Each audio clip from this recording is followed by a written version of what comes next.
Жаңа жыл мандариннің қаптайтын уақыты. Мерекелік дастарханда міндетті түрде мандарин тұрады. Жаңа жылдық тәтті қораптың ішінде де мандаринді салу әдетке айналған. Мандариннің отаны Қытай. 19 ғасырдың басында Еуропаға жетіп, Испания, Марокко мен Түркияның негізгі өсіретін жемісіне айналған. Бір жылда мандарин ағашы 500-ге жуық өнім береді. Жаңа жылда мандарин сыйлау дәстүрі көне Қытайдан қалған. Біздің заманымызға дейін бір ғасырда пайда болған салт екен. Ежелгі қытайлар мерекеде үйге келген қонақтарға 2 мандарин беріп, басқа біреуге қонаққа барғанда тағы 2 мандарин апарып беретін болған. Қытай тілінде 2 мандарин деген тіркес алтын сөзіне ұқсас естіледі. Ендеше тоқсары түсті цитрус дәмді жемістің пайдасы мен зияны туралы айтатын боламыз. Сіздермен бірге Адам ағзасы арнасы. Видеоны көрместен бұрын каналға тіркеліп, видеоға лайк басуды ұмытпаңыз. Қазақша контенттің дамуына бірге атсалысайық. Мандариннің пайдасы. Мандарин ішектің жұмысын жақсартады және тісті қатайтады. 100 грамм мандаринде 42 калория болады. Мандариннің құрамындағы қайталанбас зат необалитин. Бауырда майдың жиналмауын алдын алады. Соның арқасында семіздікке шалдықпайсыз. Жеміс шырыны терідегі және тырнақтағы жараларды жақсы емдейді. Мандариннің құрамында әртүрлі қышқыл А, Д, К дәрумендері калий, магний, темір, фосфор, натрий және кальций сынды минералдар бар. Қабығында эфир майы, пигмент пен каротин болады. Әсіресе қыста жеген кезде дәруменнің жетіспеуін толықтырып, аскорбин қышқылының арқасында иммунитетті көтереді. Сондай-ақ, оның қабығы бронхитке, тері ауруларына, іш кебуіне, ұйқысыздыққа, жоғарғы қан қысымына қарсы өте пайдалы. Суық дегенде бір уыс қабыққа ыстық қайнатылған суды құйып, буымен 10 минут бойы тыныстаңыз. Құрамында фенотиптер бар мандарин қабығының буы инфекцияның көзін оңай жояды. Табанның жарылуы мен жарасында.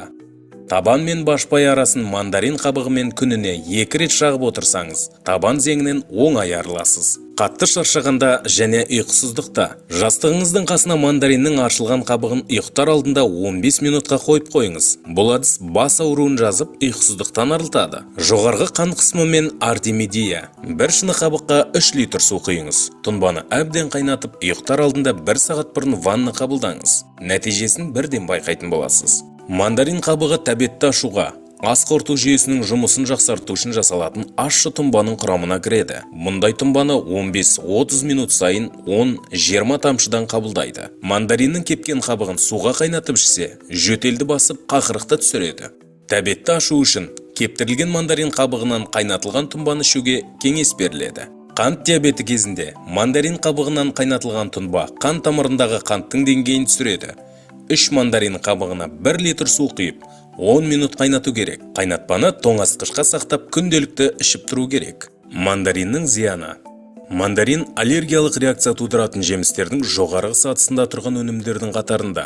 Сонымен қатар, денсаулығында жүрек, қан тамыр жүйесінің аурулары бар адамдарға, бүйректе құм немесе тасы барларға, және асқазанның қышқылдығы жоғарғы адамдарға, және де ойық жарасы бар адамдарға болмайды. Себебі, мандарин жеген кезде сөл бөлінеді. Өйткені мұның құрамында аскорбин қышқылы, түрлі органикалық қышқылдар бар. Сол қышқылдар ас қорыту жолында сөлдің бөлінуін көбейтіп, сілекейдің бөлінуін арттырады. Соның әсерінен асқазанда түрлі жағымсыз қышқылды реакциялар туындайды.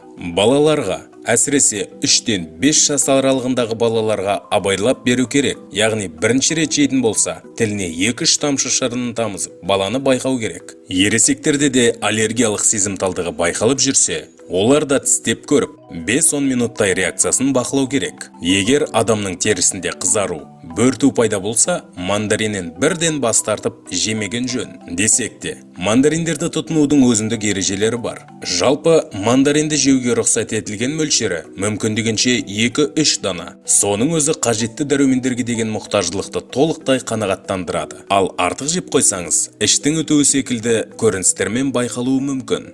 Осымен видеоны аяқтаймыз. Арнаға тіркеліп, видеоға лайк басып, достарыңызбен бөлісуді ұмытпаңыз. Сонымен қатар, арнамыздағы басқа да видеоларды көруге кеңес беремін.